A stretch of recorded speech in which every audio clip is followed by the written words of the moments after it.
Hello everyone, मैं रत्नेश शर्मा आप सभी का यूट्यूब चैनल क्लासरूम हब पर स्वागत करता हूं। बच्चों, आज प्रैक्टिस क्लास का सेशन नंबर 4 है। मैं आपको आने वाले आगे जो CGL है, CHSL एग्जाम्स हैं, उसके लिए प्रैक्टिस करवा रहा हूं। और जो एग्जाम ओरिएंटेड क्वेश्चंस होंगे कहीं ना कहीं, या लास्ट CGL या CHSL के पेपर में जो क्वेश्चन पूछे गए हैं वो मैं आपके साथ डिस्कस कर रहा हूं, ताकि आप तैयारी बहुत अच्छे से कर पाओ। एग्जाम में किस तरीके से क्वेश्चन बनते हैं वो आप अच्छे से समझ पाओ, और एग्जाम में उन्हें किस तरीके से करना होगा वो भी आप अच्छे से देख पाओ। आज की क्लास के अंदर जो क्वेश्चंस होंगे बच्चों, कुछ अब मैं अपनी तरफ से तो करवाऊंगा ही, उसके साथ साथ 3 मार्च की जो लास्ट वाली शिफ्ट थी वो उसके क्वेश्चन होंगे, और जो 4 मार्च को पेपर हुआ था लास्ट CGL के अंदर उसके कुछ क्वेश्चंस मैं आपके साथ डिस्कस करूंगा। तो बिल्कुल सभी स्टूडेंट तैयार हो जाओ, पेन और पेपर लेकर अच्छे से बैठ जाओ। जो भी क्वेश्चन आपके सामने यहाँ आता है आप उसे एक बार पढ़ो और करने की कोशिश करो, अगर वो चैप्टर आपका पढ़ा हुआ है तो। नहीं तो देखो उस क्वेश्चन को किस तरीके से बहुत कम टाइम के अंदर बहुत कम पेपर वर्क करके किया जा सकता है। तो चलिए समझना शुरू करते हैं। आज का पहला क्वेश्चन ये होगा,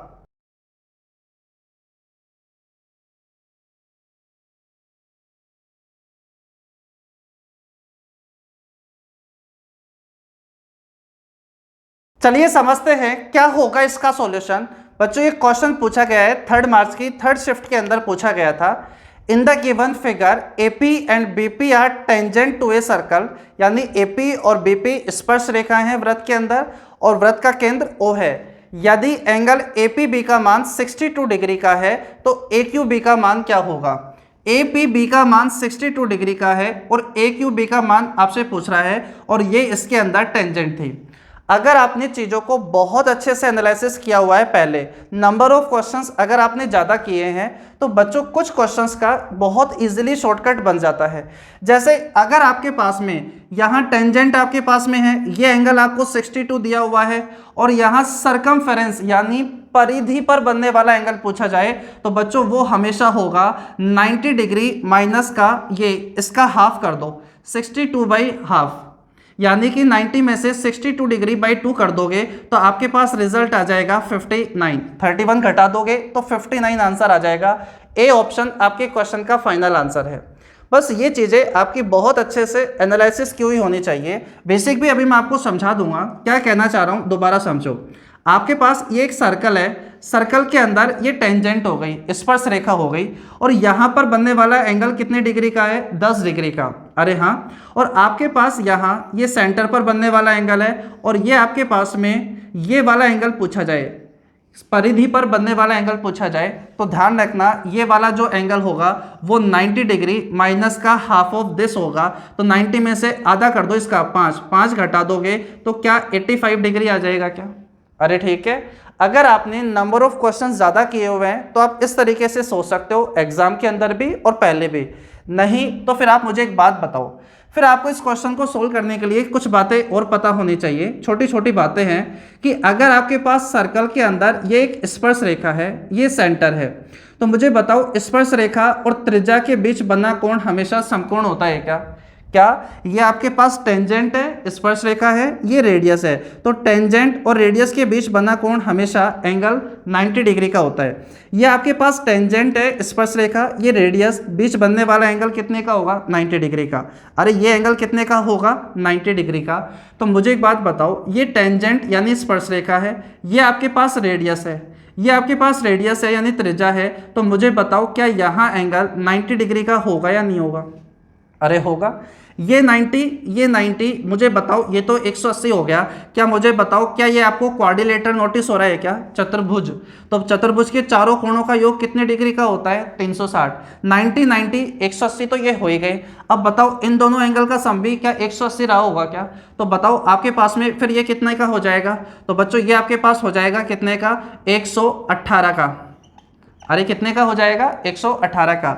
अरे हाँ, और आपको ये बात पता होनी चाहिए, कल की क्लास में भी मैंने आपको ये बात रिवाइज करवाई थी कि सर्कल के अंदर एक आर्क से एक चाप से सेंटर पर बनने वाला जो एंगल होगा उसी चाप से सरकमफेरेंस पर जो एंगल बनेगा उसका हमेशा क्या होता है, 2 टाइम्स होता है, दोगुना होता है। अगर सरकमफेरेंस पर यानी परिधि पर x बन रहा है तो ये 2x होगा। अगर सेंटर पर 118 है तो मुझे बताओ सरकमफेरेंस पर तो जस्ट आधा हो जाएगा क्या, बताओ कितने डिग्री का, 59 डिग्री का। इस तरीके से भी सोचा जा सकता है। आप उसी तरह यहाँ सोच सकते हो, ये 90 ये 90 180 हो गए तो इन दोनों का सम भी 180 होगा। ये 10 है तो मुझे बताओ ये 170 हो गया है क्या, अरे हाँ। ये 170 हो गया है तो बताओ ये आपके पास जस्ट हाफ हो जाएगा, कितना कहलाएगा, 85 डिग्री। क्या अब तो ये बात अच्छे से क्लियर हो गई है क्या? नहीं तो जो डायरेक्ट मैंने आपको बताया था उस तरीके से भी आप ध्यान रख सकते हो। देखो नेक्स्ट क्वेश्चन क्या होगा।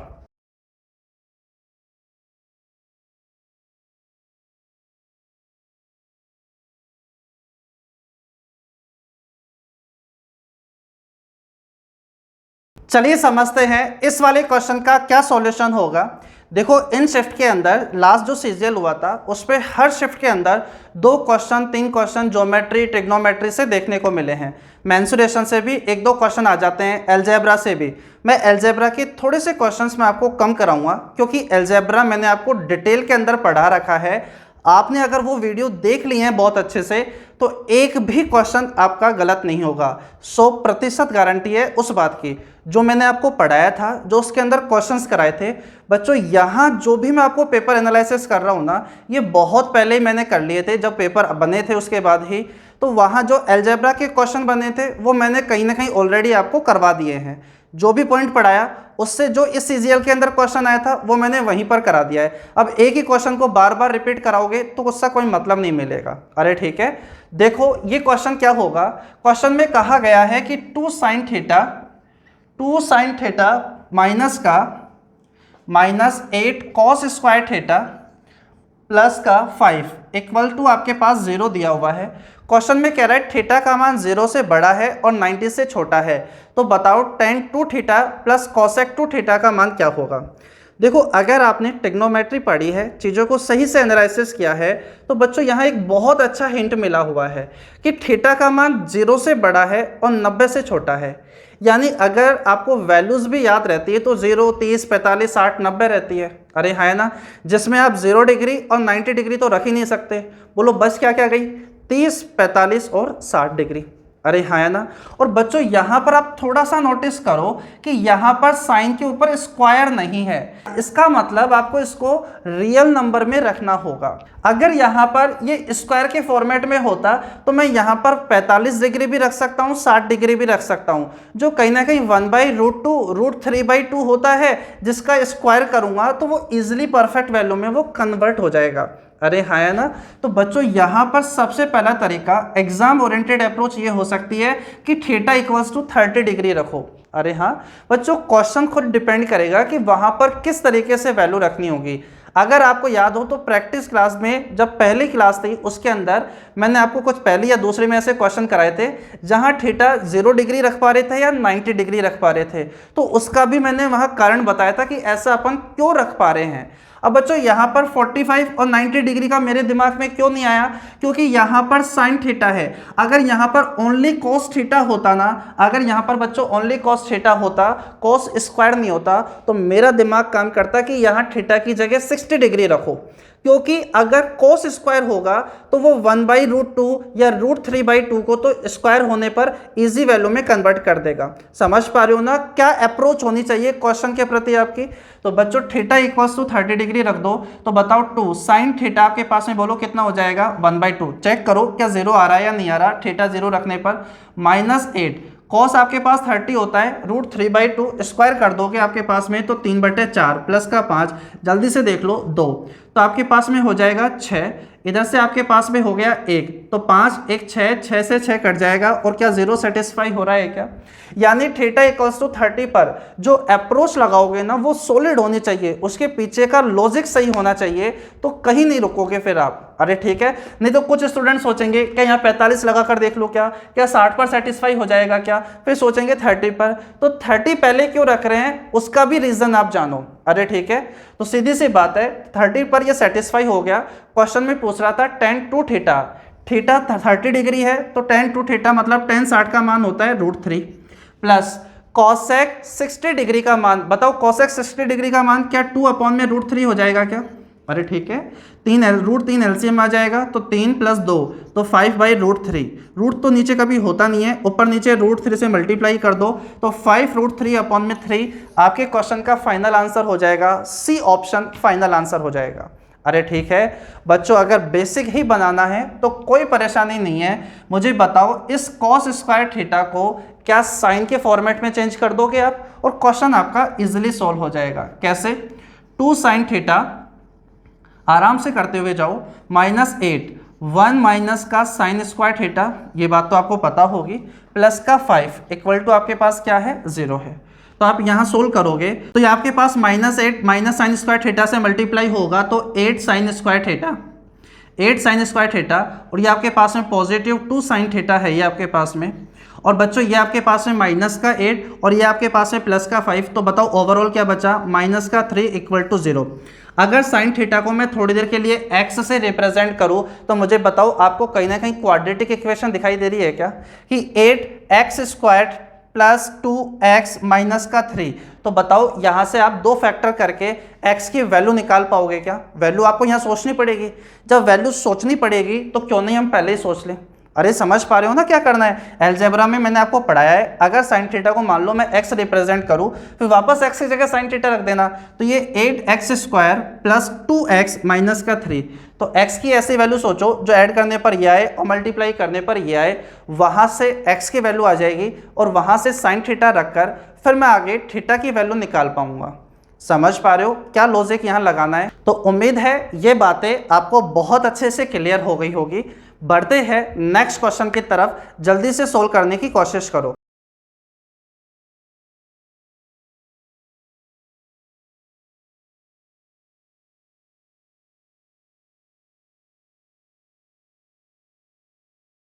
देखते हैं क्या होगा इसका सॉल्यूशन। बच्चों ये क्वेश्चन भी प्रीवियस ईयर क्वेश्चन है, लास्ट सीजन में पूछा गया था, और ऐसे क्वेश्चंस बार बार रिपीट होते रहते हैं।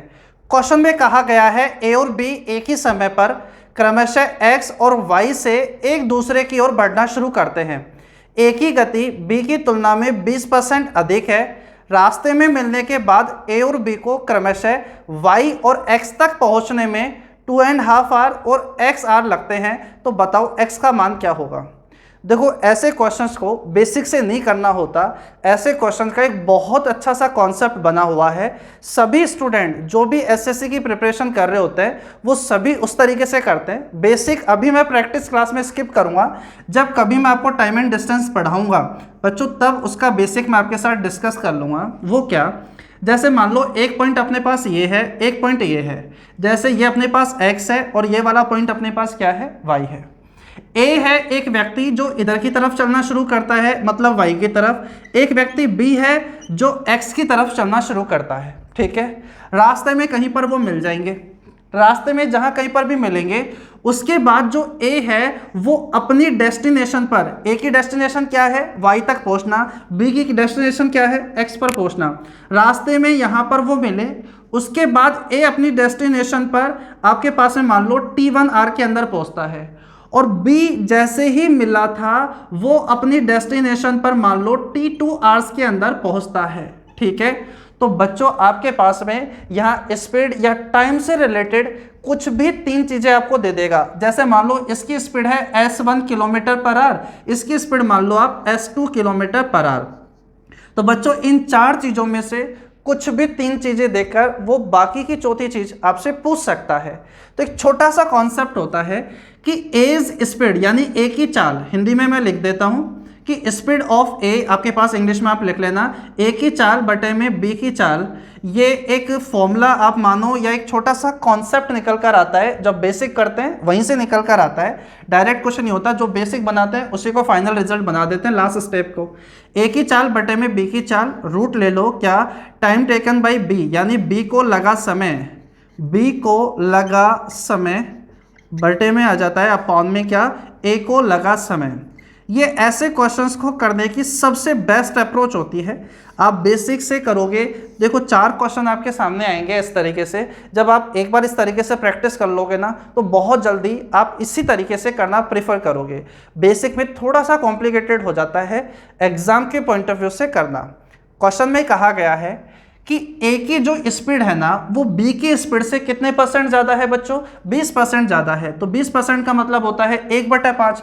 इसका मतलब ये है अगर इसकी स्पीड 5 है तो इसकी स्पीड कितनी हो गई है, 6 किलोमीटर पर आवर अपन मान लेते हैं। ठीक है, ये ए है, ये बी है, ये वाई पॉइंट है, ये अपने पास एक्स पॉइंट है। क्वेश्चन में कहा गया है कि रास्ते में जहां पर भी मिले तो ए और बी को क्रमशः वाई और एक्स तक पहुंचने में, यानी रास्ते में जहां कहीं पर भी मिलेंगे ए और बी को अपनी डेस्टिनेशन इससे पहुंचने में तो कितना समय लगता है, 2.5 घंटे। और बी वाले व्यक्ति को यहां पहुंचने में कितना समय लगता है, क्वेश्चन में बताया है x घंटे। तो बताओ x का मान क्या है, बोलो हो गया क्वेश्चन। ए की स्पीड बोलो 6, बी की स्पीड बाई 5 इक्वल टू, बताओ दूसरे वाले व्यक्ति को लगने वाला समय कितना हो जाएगा, x अपॉन में पहले वाले को कितना लग रहा है, 5/2, 2 पर चल जाएगा और इस पर रूट आ जाएगा।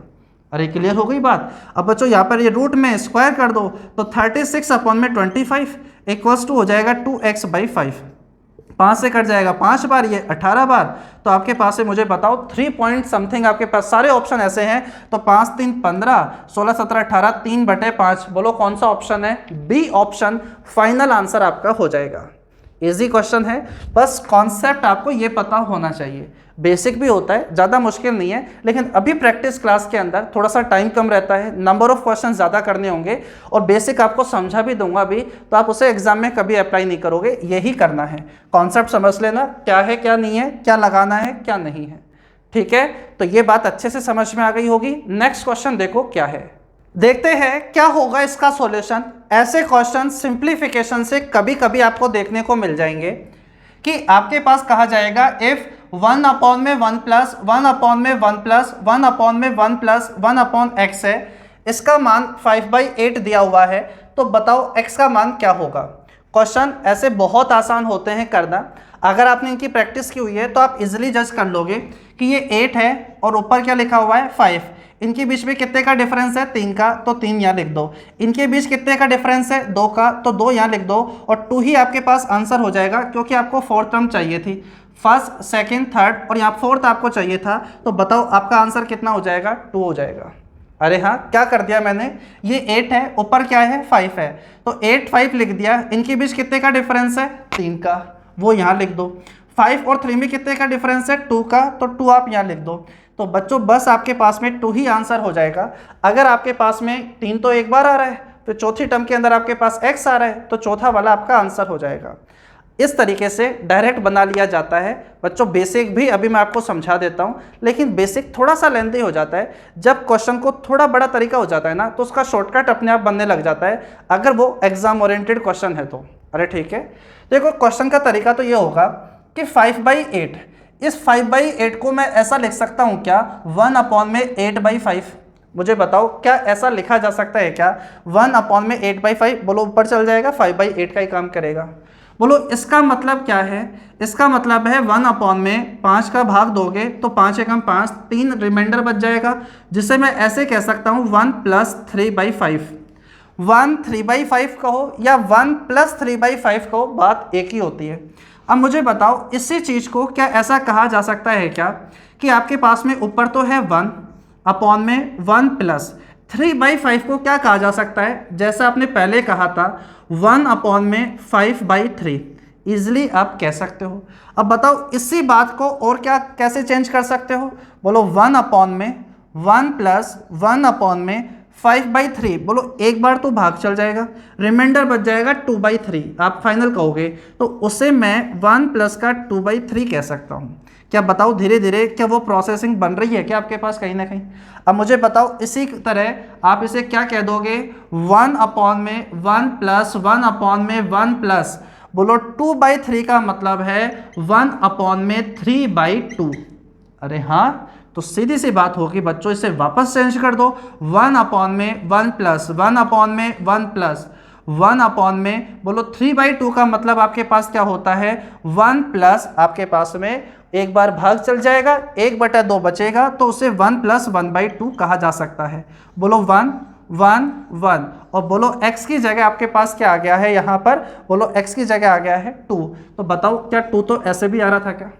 अरे हाँ है ना। तो इस तरीके से जैसे मैंने आपको बताया उस तरीके से डायरेक्ट सोचा जा सकता है। ऐसे करोगे तो थोड़ा सा टाइम ज़्यादा लग जाएगा आपको। तो उम्मीद है ये बात आपको अच्छे से समझ में आ गई होगी। ऐसे क्वेश्चंस बच्चों मैं आपको क्वेश्चंस कितने करा दूं, ज़्यादा अच्छा होगा कि आप उन पर खुद वर्क करो। जब आज की क्लास ख़त्म हो जाएगी बच्चों मैं अपने टेलीग्राम चैनल पर आपको 2018 जो सीजीएल पेपर हुआ था उसकी सारी शिफ्ट की पीडीएफ मैं सेंड कर दूंगा आपको।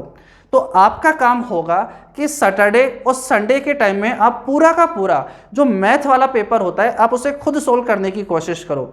ज़्यादा भी नहीं तो कम से कम आप उन क्वेश्चंस को अटेम्प्ट करो जो चैप्टर कहीं ना कहीं आपने पढ़ लिए हैं। अगर आपकी तैयारी पूरी है तो हर एक पेपर के अंदर मैथ का सेक्शन जो भी है अपने पास में उसे कवर करो। और जो भी नए स्टूडेंट है जिनका सिलेबस नहीं हुआ उनसे मैं कहना चाहूँगा वो सभी स्टूडेंट वहाँ से जीके भी आप कवर कर सकते हो। 2018 में सीजीएल के जितने भी सेट हुए थे उन सबों की पीडीएफ मैं टेलीग्राम चैनल पर शेयर कर दूंगा, आप वहाँ से सारा का सारा अच्छे से तैयार करो। अरे ठीक है बच्चों, यूट्यूब से थोड़ा सा आप अपना कम ही ध्यान लगाओ।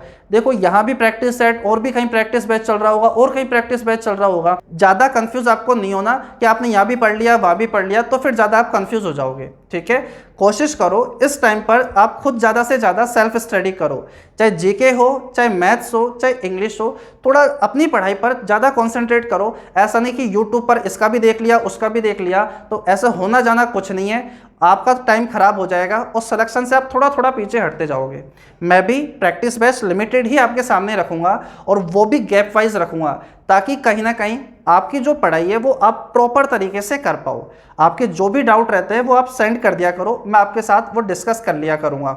अरे ठीक है, वरना तो ये बैच आता ही रहेगा। प्रैक्टिस बैच में मैं आपको ज़्यादा से ज़्यादा चीज़ें सिखाने की कोशिश करूँगा। अभी देखो नेक्स्ट क्वेश्चन।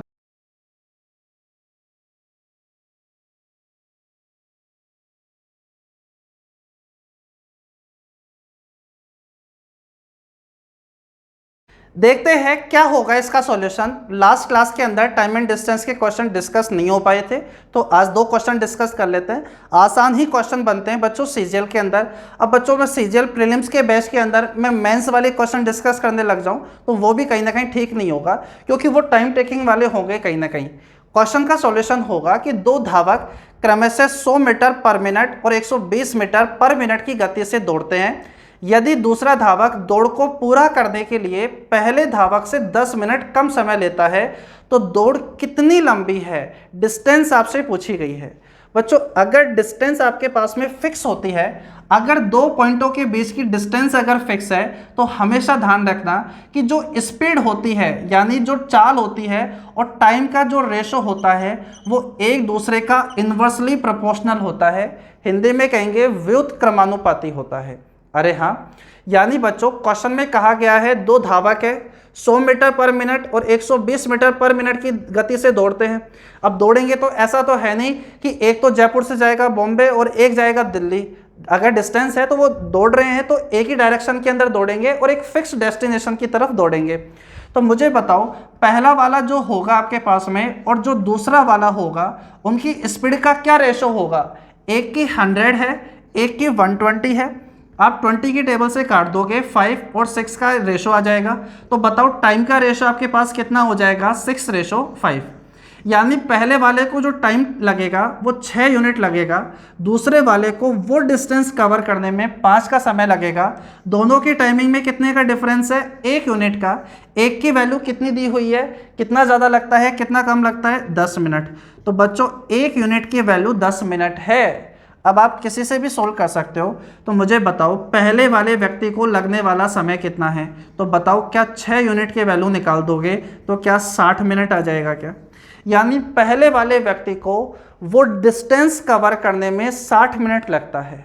और बच्चों पहले वाले व्यक्ति की तो स्पीड तो क्या 100 आपके पास में मीटर पर मिनट थी क्या। अरे हाँ है ना। तो बच्चों टाइम कितना आ गया 60। तो सीधी सी बात आप कह सकते हो 6000 मीटर आपके पास डिस्टेंस आ जाएगी, जिसे आप 6 किलोमीटर भी कह सकते हो।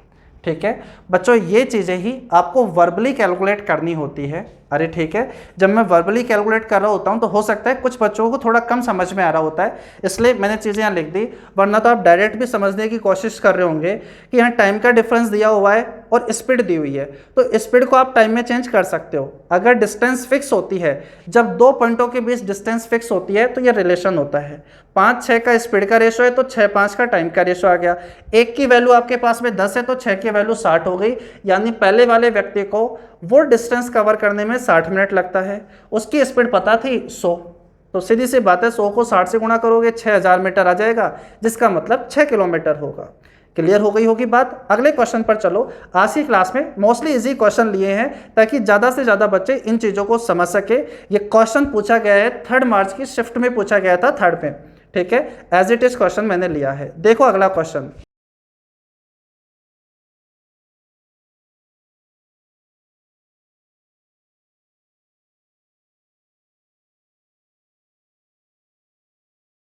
देखो क्या होगा इसका सॉल्यूशन। क्वेश्चन में कहा गया है अनु एक वस्तु के विक्रय मूल्य को उसके उत्पादन की लागत से 25% अधिक दर पर तय करती है। यदि उत्पादन की लागत 20% बढ़ जाती है और वह विक्रय मूल्य में 10% की वृद्धि करती है तो उसका प्रतिशत लाभ ज्ञात करो। दशमलव के एक स्थान तक आपको निकालना है। देखो बच्चों, यहाँ सारी वैल्यू आपको परफेक्ट परसेंटेज में दिखाई दे रही है, तो क्यों नहीं आप इस क्वेश्चन को 100 मानकर ही कर लो। फ्रैक्शन में होता, अगर परसेंटेज ऐसा होता 16 सही 2/3, तो आप फ्रैक्शन से कर रहे होते। माना सीपी 100 रुपये है, यानी जो क्रय मूल्य है वो 100 रुपये है आपके पास में, 25% अधिक पर वो बेचने का डिसाइड करती है, यानी इसका मतलब है वो 125 का वो बेचेगी। 100 की चीज़ खरीदी है तो 125 का वो बेचेगी। क्वेश्चन ने कहा है यदि उत्पादन की लागत 20% बढ़ जाती है, यानी जो उत्पादन यानी कोई चीज़ 100 रुपये की अभी तक मिल रही थी, अब वो 120 की मिलेगी। 20% बढ़ा रहा है ना वो, तो बताओ कितना हो जाएगा 120। और कहना चाह रहा है कि सेलिंग प्राइस के अंदर भी क्या होना चाह रहा है, 10% की वृद्धि करती है। अभी तक सेलिंग प्राइस 125 थी, अब सेलिंग प्राइस में 10% की वृद्धि हो जाएगी, तो 10% होता है 12.5, ऐड कर दोगे तो 137.5 आ जाएगा न्यू सेलिंग प्राइस। तो आपसे कहना चाह रहा है उसका प्रॉफिट परसेंटेज बताओ। अब आपके पास में कॉस्ट प्राइस तो हो गया है, ये क्रय मूल्य इतना, विक्रय मूल्य इतना, तो बताओ प्रॉफिट कितने का हो गया है 17.5, 17.5 का प्रॉफिट हो गया। कॉस्ट प्राइस कितना है 120, इंटू कर दोगे 100 से। बच्चों इजीली कैलकुलेट हो जाएगा, 20 से 6 बार, और ये कितनी बार 5 बार। पॉइंट हटाकर नीचे 0 लगा लो और ये फिर कट जाएगा 12 बार। अब बताओ यहाँ से तो डिवाइड हो ही जाएगा क्या, 12 एकम 12। आपके पास कौन सा ऑप्शन होगा वो यहीं से पता चल जाएगा बच्चों। 5 हो जाएगा, 12 चौक 48, 14 यानी 14 आना चाहिए, तो एक ही ऑप्शन के अंदर 14 आपके पास में है, यानी 14.6 आपके क्वेश्चन का फाइनल आंसर हो जाएगा। आसान क्वेश्चन था, इस शिफ्ट में आसान ही क्वेश्चन पूछे गए थे सीजीएल के अंदर। 1 या 2 क्वेश्चन जो कहीं ना कहीं मैंने पहले ही आपको करवा दिए हैं, जो कॉम्प्लिकेटेड बना करते हैं। अरे ठीक है, आज की क्लास में सारे आसान क्वेश्चन है। नेक्स्ट क्वेश्चन देखो।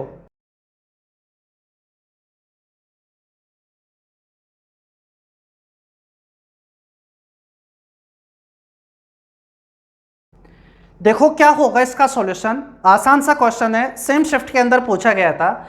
ए किसी काम को 20 दिनों में, बी उसी काम को 25 दिनों में कर सकता है। मिलकर काम करना शुरू करते हैं, लेकिन बी 5 दिनों के बाद काम को छोड़कर चले जाता है, तो शेष काम को खत्म करने में ए को कितने दिन लेंगे।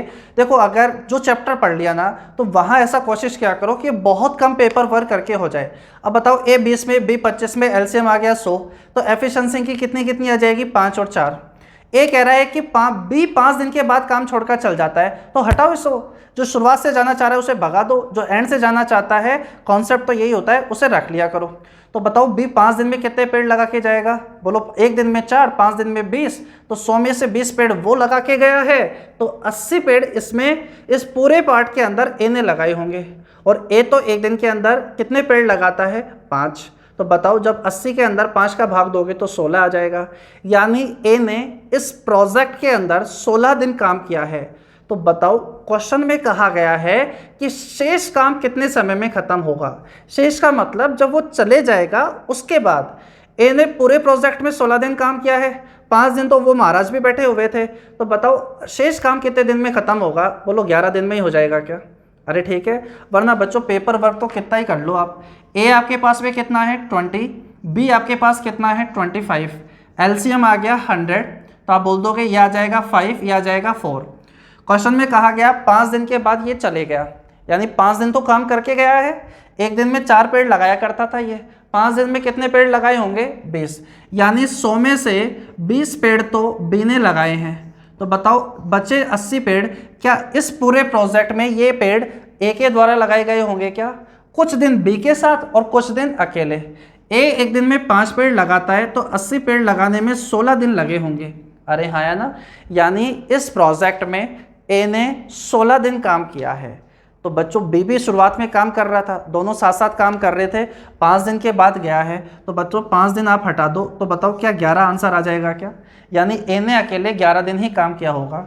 ऐसे भी आप कर सकते हो, उसमें भी कोई परेशानी नहीं है कि दोनों ने साथ मिलकर काम करना शुरू किया था, 5 दिन के बाद बी चले गया, तो 5 दिन तो दोनों साथ काम करेंगे, 5 और 4 9, तो बताओ 5 दिन में 45 पेड़, बचे कितने? 55 पेड़।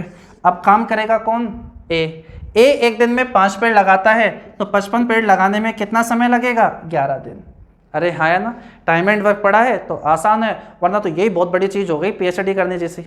अरे हाँ है ना, चीज़ें आसान नहीं होती है, बस पढ़ी हुई होनी चाहिए। नेक्स्ट क्वेश्चन देखो।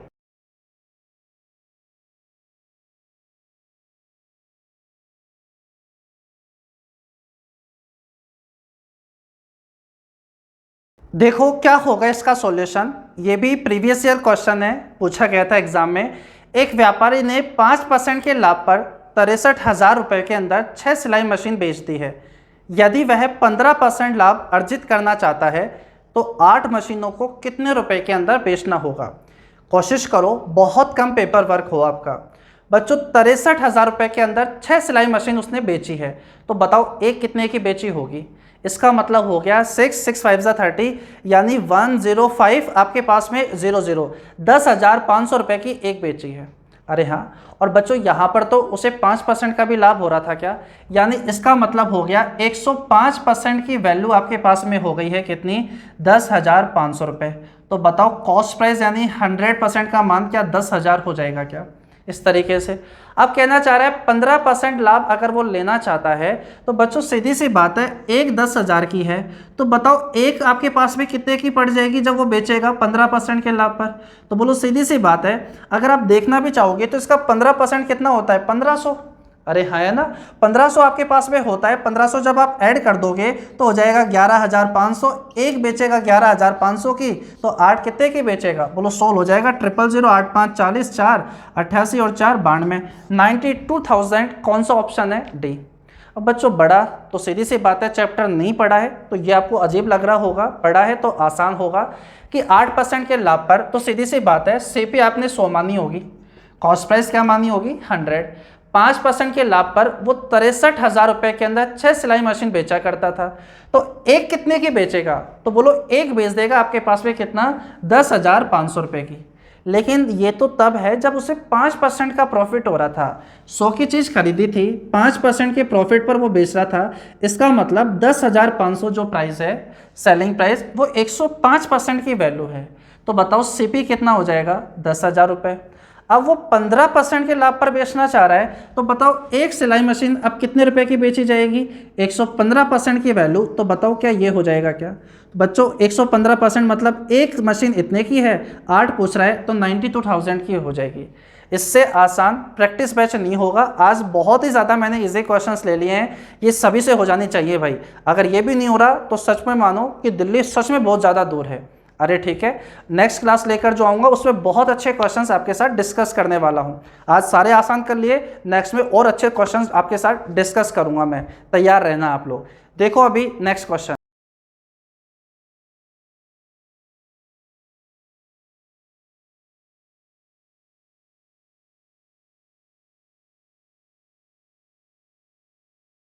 देखो क्या होगा इसका सॉल्यूशन। क्वेश्चन में कहा गया है एक वस्तु का क्रय मूल्य यानी कॉस्ट प्राइस 2,000 रुपये है। यदि इस वस्तु पर 16 सही 2/3% का डिस्काउंट दिया जाता है और 33 1/3% का उसे लाभ हो जाता है, तो बताइए उस वस्तु का मार्क प्राइस यानी अंकित मूल्य क्या है। बच्चों आप इस क्वेश्चन को उस तरीके से तो कर ही सकते हो जो लास्ट प्रैक्टिस बैचेस में मैंने आपको बताया है कि एक आर्टिकल 3 स्टेज से निकलता है, सीपी, एमपी और एसपी। दुकानदार पहले खरीदेगा, फिर उस पर स्टिकर लगाएगा और फिर वो बेच देगा। लेकिन बच्चों कभी आपको सीपी देकर एमपी पूछे, एमपी देकर सीपी पूछे, तो एक छोटा सा रिलेशन होता है, वो आप डायरेक्ट याद रखोगे तो आप बहुत इजीली क्वेश्चन को सोल्व कर लोगे।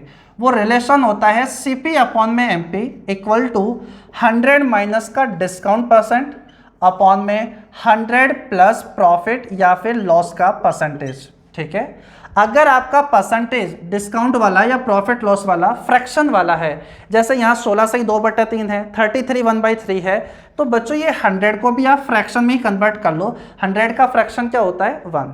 ठीक है, ये भी जब अपन बेसिक से क्वेश्चन को सोल्व करते हैं ना, वहीं से ये अप्रोच निकल कर आती है। अब मुझे एक बात बताओ, सीपी आपके पास कितना दिया हुआ था 2000 रुपये, आपके पास में एमपी आपसे पूछा गया था। ठीक है, तो बच्चों 100 यानी 1 माइनस का 1/6, 16 से 2/3 का मतलब 1/6 होता है, अपॉन में 1 प्लस बोलो प्रॉफिट कितना था 33 से 1/3 यानी 1/3। तो मुझे बताओ इसका मतलब तो आपके पास कितना है 5/6, इसका मतलब आपके पास कितना है 4/3। जब पलट कर इन्हें सोल्व करोगे तो ये ऊपर चल जाएगा 3/4, ये आपके पास कट जाएगा 2 बार। तो मुझे बताओ 5/8 आ जाएगा क्या? अरे है ना, इसे उठाकर मैं इधर लिख देता हूँ, बोलो कितना आ जाएगा 5/8। बच्चों 5 से कट जाएगा कितनी बार 400 बार। तो बताओ एमपी आपके पास कितना आ जाएगा 8 चौक 3200। ये इस क्वेश्चन का फाइनल आंसर है। आप उससे भी करोगे कि एक आर्टिकल 3 स्टेज से निकलता है, सीपी, एमपी, एसपी, उससे भी ये क्वेश्चन आपका सोल्व हो जाएगा। अरे क्लियर है? देखो नेक्स्ट क्वेश्चन क्या होगा।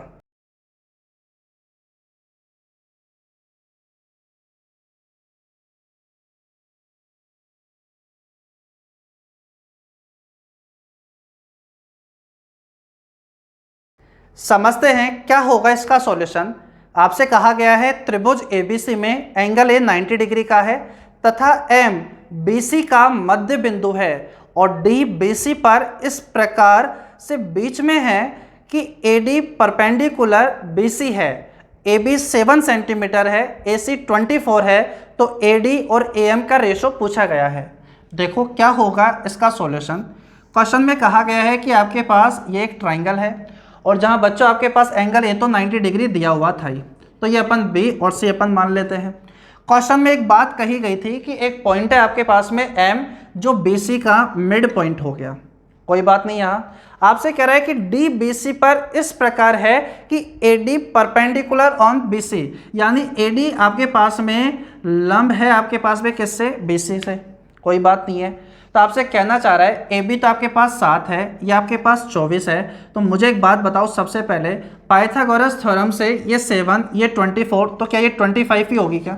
अरे हाँ, जिनको पाइथागोरस में भी थोड़ी परेशानी आती है तो मैं आपको बता देता हूँ, जो भी ओड नंबर, जो भी पाइथागोरस थ्योरम बनती है, जो छोटा वाला नंबर होता है उसकी आप ट्रिपलेट इजीली बना सकते हो। जैसे आपको 3 4 5 आपको पता होगी, अरे ठीक है, आपके पास में 7 24 25 पता होगी। ओड नंबर से शुरू होने वाली 3 का स्क्वायर करो 9 होता है, आधा कर दो कितना होता है 4.5, एक छोटा होगा एक बड़ा होगा, 4.5 में छोटा 4, बड़ा 5 हो जाएगा। 7 छोटा नंबर 7 है, इसका स्क्वायर करो 49, आधा कर दो तो 49 का आधा होता है 24.5, एक छोटा होगा एक बड़ा होगा। अब मैं ऐसे पूछ लूँ बताओ 11 की क्या होगी, तो 11 का स्क्वायर होता है 121, आधा कर दो, आधा करोगे तो आपके पास हो जाएगा 60.5, यानी एक 60 हो जाएगा और एक 61 हो जाएगा। मुझे बताओ क्या 5 की भी पता चल जाएगी क्या? 5 का स्क्वायर होता है 25, आधा कर दो 12.5, यानी एक छोटा होगा एक बड़ा होगा, ऐसे ध्यान रख सकते हो। इधर आ जाओ आप, तो ये 7 ये 24 तो ये 25 आपके पास हो गया। अब बच्चा आपसे कहना चाह रहा है कि AD और AM का रेशो आपसे पूछना चाह रहा है। AD और AM का, AD पहले है और AM आपके पास बाद में है। तो देखो ये कहीं ना कहीं एक छोटा सा कॉन्सेप्ट आपको पता होगा कि आपने जब ऑर्थो सेंटर यानी लंब केंद्र पढ़ा होगा तो आपने एल्टीट्यूड की लंबाई निकालना जरूर सीखी होगी कि राइट एंगल ट्राइंगल के अंदर एल्टीट्यूड की लंबाई आपके पास होती है बेस इंटू परपेंडिकुलर अपॉन में हाइपोटेनस। यानी आधार गुणा लंब बटे में कर्ण, यानी 7 × 24 अपॉन में 25। आपने ऐसा पढ़ा होगा 100%, अगर आपने ज्योमेट्री पढ़ी है तो। बच्चों m आपके पास मिड पॉइंट है, तो आपको छोटी सी बात आपको पता होनी चाहिए सरकम सेंटर की। राइट एंगल ट्राइंगल में सरकम सेंटर कहां पर लाई करता है, कहां पर स्थित होता है? तो जवाब होना चाहिए हाइपोटेनस के मिड पॉइंट पर। यानी ये एक ऐसा पॉइंट होगा जहां मैं एक ऐसा सर्कल ड्रॉ कर सकता हूं जो ट्राइंगल के तीनों वर्टिसेस, तीनों शीर्षों को टच करे। तो सीधी सी बात हो गई कि ये सर्कल की रेडियस, ये सर्कल की रेडियस और ये भी सर्कल की रेडियस कहलाती है क्या? और आपको पता होना चाहिए कि सरकम सेंटर यानी परिकेंद्र में जो रेडियस होती है राइट एंगल ट्राइंगल की, वो हाइपोटेनस की बाई 2 होती है, कर्ण बटे में 2 होता है। अगर नॉर्मल ट्राइंगल है तो सरकम सेंटर की रेडियस होती है ABC अपॉन में 4 डेल। अरे हाँ है ना, इन सेंटर की भी पता होनी चाहिए और सरकम सेंटर की भी पता होनी चाहिए। तो बच्चों ये तो हो जाएगा आपके पास में कितना, 25/2। मुझे बताओ क्या ये यहाँ पर कुछ कट रहा है क्या? बोलो नहीं कट रहा। तो बच्चों सीधी सी बात है, मल्टीप्लाई कर दो। 25 को 25 से मल्टीप्लाई करोगे 625। तो बताओ AM 625 कहाँ पर आ रहा है? बी ऑप्शन आपका आंसर हो जाएगा। बच्चों अगर कटना होता तो वो पहले यहीं कट जाता। तो सीधी सी बात है, आप इन्हें मल्टीप्लाई करके क्यों टाइम खराब करना? 25 25 625 होता है, कटना होता तो यहीं कट जाता, नहीं कटा तो फिर आगे भी नहीं कटेगा। अरे हाँ है ना, बी ऑप्शन आपका फाइनल आंसर हो जाएगा। बच्चों आज की क्लास में मैं इतना ही रखता हूं। इसके बाद अब मैं मंडे को अपना प्रैक्टिस बेस्ट लेकर आऊंगा। आप बहुत अच्छे से तैयारी करो। मैं आज ही जो भी 2018 के अंदर CGL के पेपर हुए थे वो सारी की सारी PDF मैं आपके साथ शेयर कर दूंगा। उसे आप सोल्व करने की कोशिश करो, जो भी पार्ट होता है। आंसर भी उसके अंदर है कि कौन सा आंसर बिल्कुल सही माना है SSC ने। अरे ठीक है, आज की क्लास में इतना ही रखते हैं। वीडियो को लाइक और शेयर करना आपका पूरा काम है, वो आप अच्छे से कर रहे होंगे। मिलते हैं मंडे को। बच्चों ज़्यादा टाइम खराब नहीं करो। अच्छा यही होगा कि आप अपनी सेल्फ स्टडी पर ध्यान दो, ज़्यादा टाइम खराब मत करो। ये टाइम थोड़ा ज़्यादा सेल्फ स्टडी का होता है। ऐसा नहीं कि आप ज़्यादा टाइम यूट्यूब पर लगाओ, ऐसा नहीं कि आप मेरी क्लास में आना बंद कर दो, कोई फ़र्क नहीं पड़ेगा, चाहे बंद कर दो। लेकिन मैं ये नहीं है कि मैं अपने ये क्लास में ज़्यादा लाने के लिए मैं आपसे कह दूँगा कि नहीं आप ऐसा करो। बाकी के टाइम मैं आपसे ये कहूँगा कि आप अपनी सेल्फ स्टडी को दो ज़्यादा से ज़्यादा। ऐसा नहीं, यूट्यूब पर अगर आप अपना ज़्यादा टाइम दोगे तो कहीं ना कहीं आप डिस्टर्ब हो जाओगे, आप कंफ्यूज हो जाओगे। तो उम्मीद है ये बातें बहुत अच्छे से समझ में आ गई होगी। बहुत आसान क्वेश्चंस थे। नेक्स्ट क्लास में थोड़े अच्छे क्वेश्चंस मैं आपके साथ डिस्कस करूंगा। तब तक के लिए बाय।